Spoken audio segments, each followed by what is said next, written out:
A primavera está a chegar e com ela novos ritmos de leitura. Leia artigos de opinião e receba acesso antecipado a todos os episódios de Podcast Plus. Acompanhe a atualidade ao minuto. Assine hoje o Observador com até 58% de desconto e habilite-se a ganhar uma tote bag e um voucher da Livraria Almedina.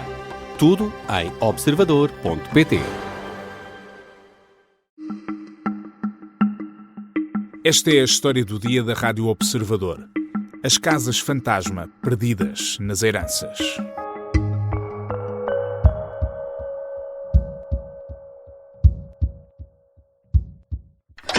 Vamos imaginar que este é o som de uma porta a fechar. A porta de uma casa onde, a partir de agora, ninguém vai entrar, ninguém vai lá morar. Esta casa está fechada porque foi herdada por um conjunto de pessoas que, por alguma razão, não vai conseguir chegar a um entendimento sobre a partilha da casa. E assim, ela vai ficar, por tempo indeterminado, vazia, sem ninguém.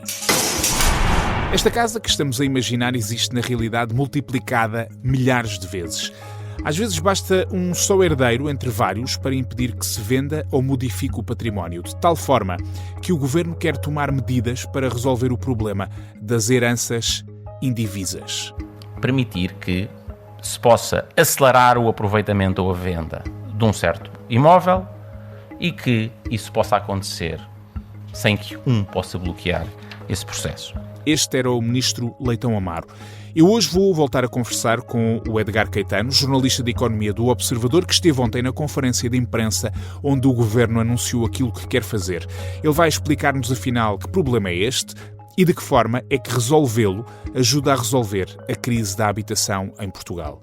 Eu sou Pedro Benevides e esta é a história do dia de sexta-feira, 13 de março.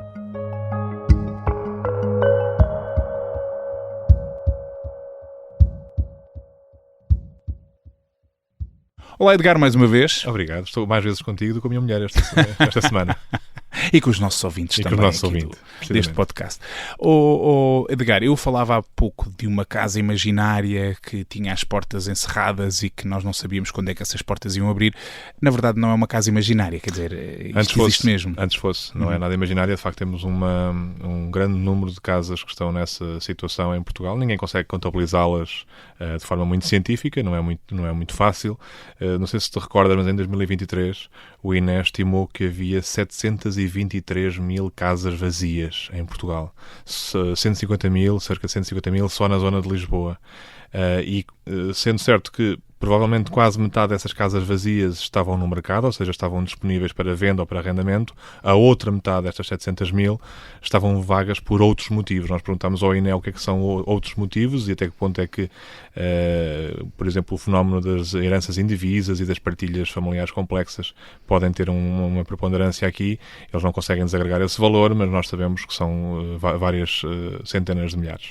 Portanto, centenas de milhares de casas que estão vazias, que ninguém as ocupa, ninguém dorme lá, ninguém vive lá, porque, em alguns casos, em muitos casos, há um problema de heranças indivisas. Vamos, se calhar, começar aqui já por aqui. O que é exatamente uma herança indivisa? Uma herança indivisa por exemplo, o dinheiro é divisível, porque se tu herdas 100 mil euros, tu e o teu irmão, podem dividir, não é? Uma casa não se pode partir a meio, ou um terreno é mais complexo, mas uma casa não se pode partir a meio, daí ser uma herança indivisa, é uma partilha que tem que ser feita para que exista ali para cada um dos herdeiros tenha direito àquilo que herdou. E, portanto, basicamente o que acontece é que, por várias razões, os herdeiros não se entendem, não fazem a partilha e essa casa fica vazia e ninguém toca nela. É incrível. Não, há de haver milhares de explicações, não é? Podem ser agrupadas em 3 ou 4 principais. De facto, as relações difíceis às vezes entre os herdeiros é uma das explicações. Outras vezes as pessoas emigraram para a França, para os Estados Unidos, ninguém sabe se eles estão vivos, se estão mortos. Eu há uns anos até entrevistei uma pessoa aqui no Observador que era especializada em encontrar essas pessoas. Às vezes encontrava herdeiros em Buenos Aires. Uma espécie de investigador era isso mesmo. De herdeiros. Quando escrevi esse texto. E então, de facto, às vezes há casos de situações em que as pessoas não precisam, simplesmente, ou então sabem que aquilo estando parado está a valorizar na mesma, ou então simplesmente não conseguem chegar a um acordo. Depois há um outro efeito que é também causado e provocado pelo facto de termos tido uma política de rendas congeladas, que é, ou seja, décadas em que as casas se foram deteriorando, em que as casas foram perdendo, no fundo, capacidade para serem habitadas, e como as rendas eram baixíssimas, 15 euros, 30 euros, os proprietários nunca podiam manter as casas cuidadas, não é? E em condições. Quando depois, por exemplo, esse proprietário morre, deixa para os filhos, e os filhos não têm recursos para estar a fazer obras ali, e portanto estão conscientes, até podem ter uma ótima relação entre eles, mas não têm capacidade, e os bancos não emprestam para fazer esse tipo de situações, e portanto... a casa fica ali, ninguém pega, há um problema de habitação e a casa está lá. E às vezes são prédios inteiros, não é? Prédios inteiros. Tu, no teu texto, no Observador, dás o exemplo, não de um prédio, mas de uma casa. Queres-nos contar um bocadinho como é que é essa casa, o que é que aconteceu, porque é que ela está naquele estado? Sim, sabes que foquei-me numa casa que é no centro histórico de Oeiras, que é uma zona que tem as suas particularidades, porque a certa altura Oeiras era longe da cidade, não é? E havia ali muitas casas de veraneio. Quando foi o fenómeno dos retornados, até havia ali questões de que era preciso ocupar essas casas de veraneio, senão vinham os retornados e podiam ocupá-las. Isto só mesmo para eu obviamente não tenho memória disto, não é? Nem sequer era vivo, mas já me contaram essas histórias. Mas neste caso é uma casa que teve um incêndio já há mais de 10 anos, ou cerca de 15. Teve um incêndio, estava na altura arrendada, e desde então é uma casa de 2 andares, com espaço para albergar uma grande família, se for preciso. É numa zona de grande intensidade de procura, não é? Qualquer pessoa, ou muita gente, dava um rim para poder viver naquele sítio, para fazendo a expressão, obviamente. E a casa está vazia desde então, e neste caso em particular já houve, pelo que me explicaram, tentativas de fazer alguma coisa daquilo, nomeadamente por parte da autarquia, que tentou comprar a casa para fazer uma coisa que tem feito muito naquela zona, que é arrendamento jovem, ou seja, compram as casas, fazem as obras e depois põem lá jovens a viver com custos controlados. Até falámos. Faltava a assinatura do 1% da herança. Ou seja, conseguiram reunir todos os 30 e tal herdeiros. Portanto, havia 30 e tal herdeiros. Sim, havia ali uma pessoa que tinha 1% e faltava. Há mecanismos para até depois fazer a expropriação, mas neste caso não se avançou para isso, não quer dizer que não se avança um dia. E, portanto, neste momento é possível que uma pessoa, num conjunto de 30 herdeiros, vamos imaginar, porque as famílias são grandes... Sim, não é nada raro isso, pelo contrário. Que uma só pessoa possa bloquear todo o processo. Sim, e é isso que o Governo, na conferência de imprensa que deu na quinta-feira, e que nas medidas que apresentou e que vai discutir com os partidos, essa é a grande prioridade. De alguma forma, eles não explicam muito bem, vão tornar estes processos mais céleres e evitar que haja uma pessoa que diga não, eu não vendo, e portanto, como eu não vendo, ninguém vende. Porque é isso que acontece, não é? Se tu herdas uma herança, tens uma herança que é indivisa, pode haver iniciativa de 3 ou 4 herdeiros para vender. Se houver um que diz que não quer vender, ou que acha que aquilo vale o triplo do que vale na realidade, o processo fica bloqueado. Há alguns herdeiros que dizem assim, eu para mim quero X, e agora vocês entendam-se. Ou seja, isto existe. E, portanto, a casa fica parada. Numa altura em que é necessário haver casas, e, portanto, o direito à propriedade é uma coisa sagrada, concordo com isso, e o Governo também sublinha que isto haverá sempre tribunais envolvidos e não vai ser com expropriações, nem nada disso, mas é difícil perceber como, porque, quer dizer, se vai continuar a passar por tribunais, o problema atual é esse, não é? As coisas param no tribunal. Os sinais que temos tido da Justiça é exatamente isso, ou seja, processos que se arrastam durante muitos anos. Portanto, ainda falta perceber exatamente o que é que o Governo vai fazer em concreto para resolver este problema, sendo que sinalizou que isto é uma questão imoral e que, portanto, tinha de se resolver. Agora, eu mantenho-me com dúvidas. Por exemplo, se tu és herdeiro de uma casa, mesmo que tu não queiras fazer nada com ela, tu tens de pagar determinados impostos, por exemplo, IMIs, por exemplo. Porquê é que as pessoas preferem manter-se nessa situação em vez de resolverem o problema? Às vezes não conseguem resolver o problema, não é? Às vezes não têm recursos para resolver o problema. Mas quando conseguem e preferem estar a pagar...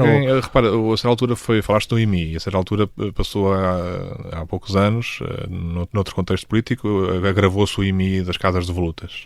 A questão é que, quer dizer, se tu sobes o IMI em mais 100 euros por ano, mesmo que seja que não chega a isso, na maioria desses casos, possivelmente, quer dizer, isso dividido por 50 herdeiros, é por causa de cada herdeiro pagar mais 4 euros por ano que vai sentir um incentivo para finalmente ir juntar-se com os outros irmãos e primos e resolver aquilo e dar o que me estás a dizer é que basicamente são 20 herdeiros que são... E fica diluído, não é? Fica diluído. É tão diluído que também não é por aí que a coisa se vai fazer. E nos casos em que não são famílias com muitas posses, estás a cobrar mais IMI, mas as pessoas que têm a casa e que não são proprietárias únicas, portanto têm outros proprietários, é uma herança indivisa, às vezes essas pessoas podem não ter recursos para avançar com as obras que seria necessário para poder arrendar a casa, por exemplo, mas também se estás ainda a aumentar os impostos, ainda menos recursos elas vão ter para fazer isso.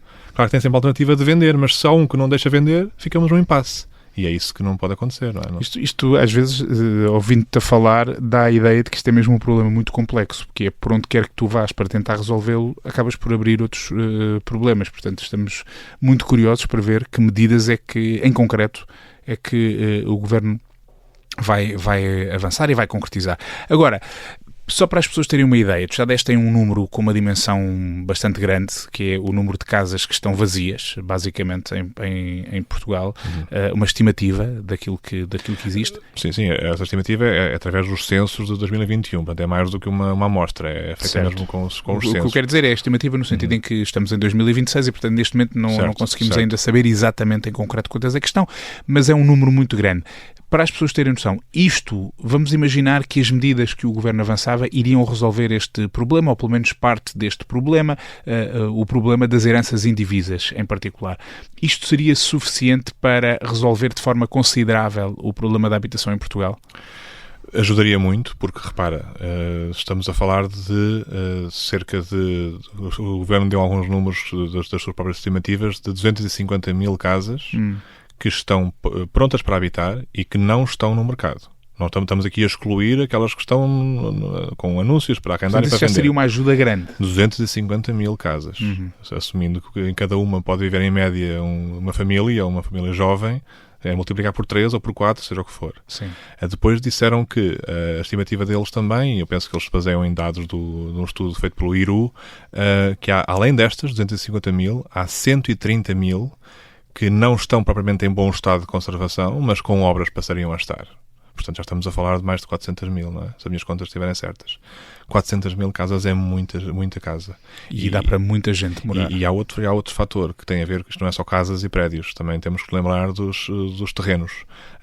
O Governo estima que há 3,4 milhões de terrenos, registros matriciais de terrenos, de quem não se sabe quem são os donos, de quem não se sabe se as pessoas cuidam, se não cuidam. E estamos a falar de 3,4 milhões de terrenos. Claro que pode haver um terreno que é do tamanho desta sala, não é? Isso existe nas finanças. Mas, ainda assim, em termos de número, não da área, mas em termos de número, é 1/3 dos terrenos que existem em Portugal, segundo o Ministro Leitão Amaro. E, portanto, se diz que parte do problema da habitação é os custos da construção, uma parte desses custos é impostos, e os governos também têm feito um esforço nesse sentido. A outra parte o que também entra para o custo, certamente, é o custo do terreno. Toda a gente sabe isso, nomeadamente alguém que queira fazer uma autoconstrução. E a verdade é que eles estão aí, mas estão em terra de ninguém. E depois tem outro problema, que chegamos ao verão e temos incêndios nesses terrenos, muitas vezes. Todo um outro problema. Lá de lá, dizia eu, quando olhávamos para as soluções destes problemas, aparecia sempre sem outro. Dúvida. Edgar, muito obrigado. Muito obrigado, Pedro. Eu conversei com o jornalista de economia do Observador, o Edgar Caetano, sobre um problema que o Governo quer resolver um de vários.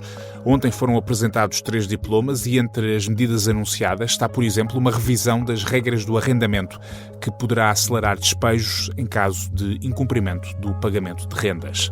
O objetivo é colocar mais casas no mercado e para arrendamento. O Governo quer ouvir os partidos com assento parlamentar e diz que, desejavelmente, isso pode acontecer já na próxima semana. Hoje é o dia em que os militantes do PS começam a escolher o secretário-geral. Eu vou dar spoiler, vai ganhar José Luís Carneiro, que é o único candidato. No Sporting também há eleições no sábado, mais de 75 mil sócios podem votar e aqui há concorrência. Para além de Frederico Varandas, também é candidato à presidência Bruno Sá. E já que falamos de eleitos, no domingo são conhecidos os vencedores dos Oscars de Hollywood. Esta foi a história do dia. A sonoplastia é da Mariana Sousa Aguiar, a música do genérico do João Ribeiro. Eu sou o Pedro Benevides. Bom fim de semana.